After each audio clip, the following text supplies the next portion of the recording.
కేంద్ర మంత్రి కిషన్ రెడ్డి మాట్లాడుతున్నారు. ఇప్పుడు లైవ్ చూద్దాం. దాని నుంచి ప్రజల దృష్టి మళ్లించేటువంటి ప్రయత్నం రేవంత్ రెడ్డి గారు చేస్తా ఉన్నారు.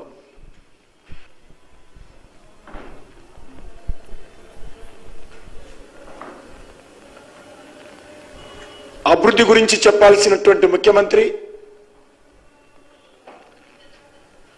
ఈరోజు మతపరమైన రిజర్వేషన్స్ గురించి మాట్లాడుతూ ఉన్నారు.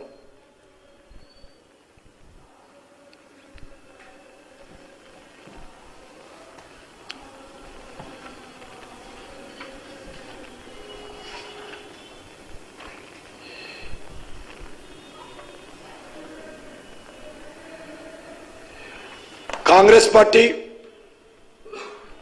ప్రతి ఎన్నికలకు ముందు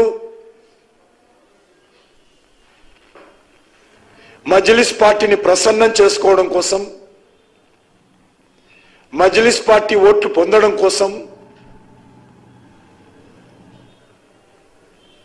ఈ రకమైనటువంటి ఎత్తుగడలు సర్వసాధారణంగా అయిపోయింది.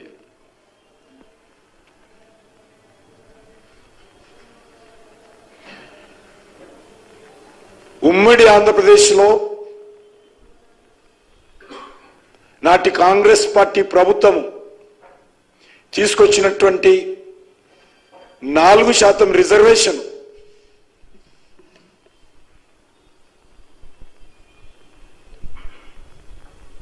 హైకోర్టు 2 సార్లు కొట్టేయడం జరిగింది.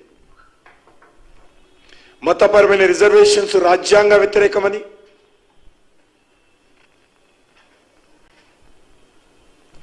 రిజర్వేషన్స్ చెల్లనేరవని హైకోర్టు తీర్పిస్తే సుప్రీంకోర్టులో తెచ్చుకున్నటువంటి స్టేని అడ్డం పెట్టుకొని ఇప్పటి వరకు అమలు చేస్తా ఉన్నారు.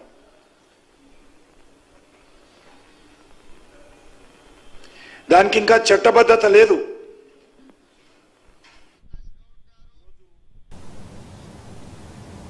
వికారాబాద్ నారాయణపూర్ లో తెలంగాణ సీఎం రేవంత్ రెడ్డి మాట్లాడుతున్నారు. ఇప్పుడు లైవ్ చూద్దాం.